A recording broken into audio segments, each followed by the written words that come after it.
प्रिय विद्यार्थियों, आज आपको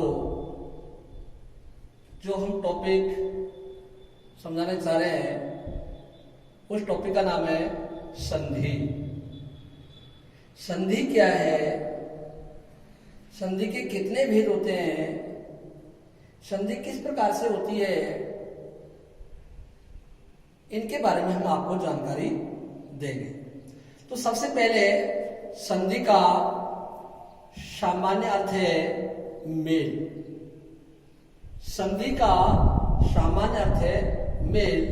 जिस प्रकार से दो व्यक्तियों या प्राणियों के मध्य मेल होता है तथा उनके विचार आपस में मिलते जुलते हैं, उसी प्रकार वर्णों एवं शब्दों में मेल होता है।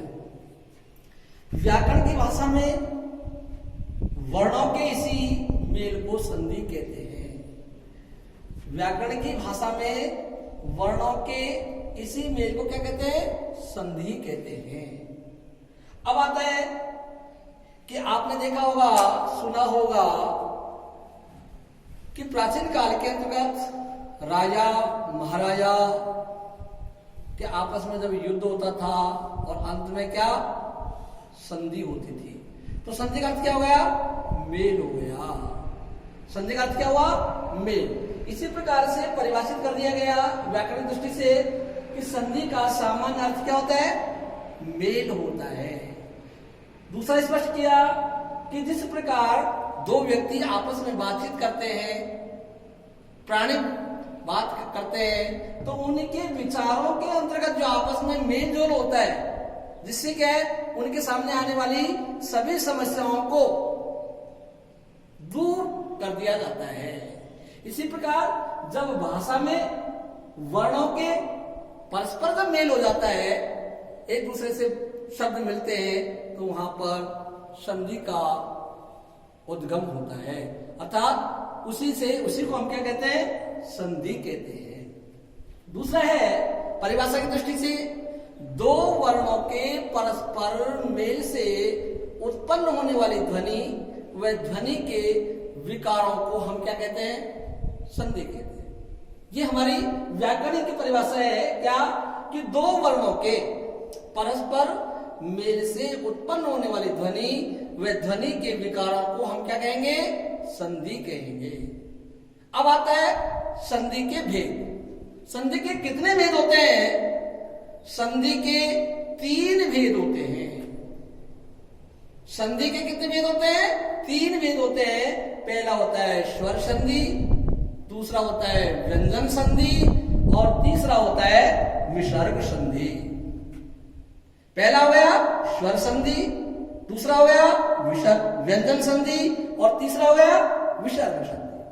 अब देखिए, स्वर संधि के भी भेद होते हैं। स्वर क्या?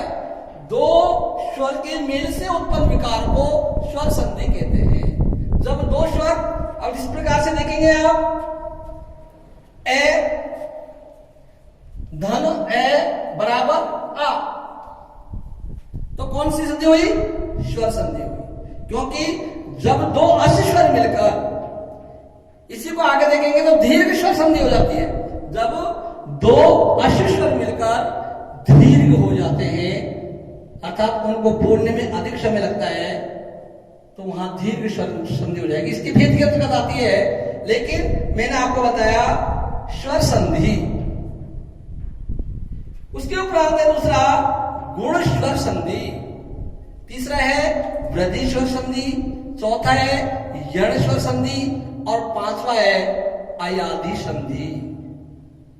इसी को याद करने की दृष्टि से एक विचारक ने कविता के माध्यम से कि स्वर संधि के भेद 5 हैं, स्वर संधि के भेद 5 है, गुण वृद्धि।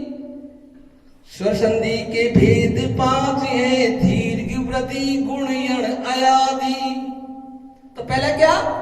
दीर्घ स्वर संधि, दूसरा है गुण स्वर संधि और तीसरा है वृद्धि स्वर संधि, चौथा है यण संधि स्वर संधि और पांचवा है अयादि स्वर संधि।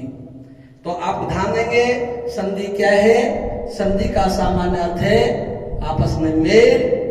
जिस प्रकार से दो व्यक्तियों या प्राणियों के मध्य मेल होता है, उनके विचार आपस में मिलते हैं, उसी प्रकार वर्णों व शब्दों में मेल होता है।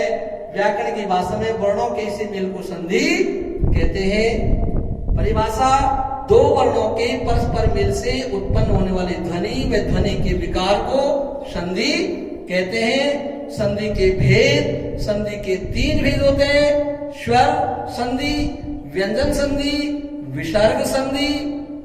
स्वर संधि के 5 भेद होते हैं। पहला है दीर्घ स्वर संधि, दूसरा है गुण स्वर संधि, तीसरा है वृद्धि स्वर संधि, चौथा है यण स्वर संधि और 5वां है अयादि स्वर संधि। तो आज का जो अपना टॉपिक है, जो बिंदु है, वो क्या है? संधि है। आप संधि की परिभाषा, संधि के भेद और भेदों की, स्वर संधि के 5 भेदों को याद करेंगे। आज का अपना यही टॉपिक रहेगा। ठीक, देख ले।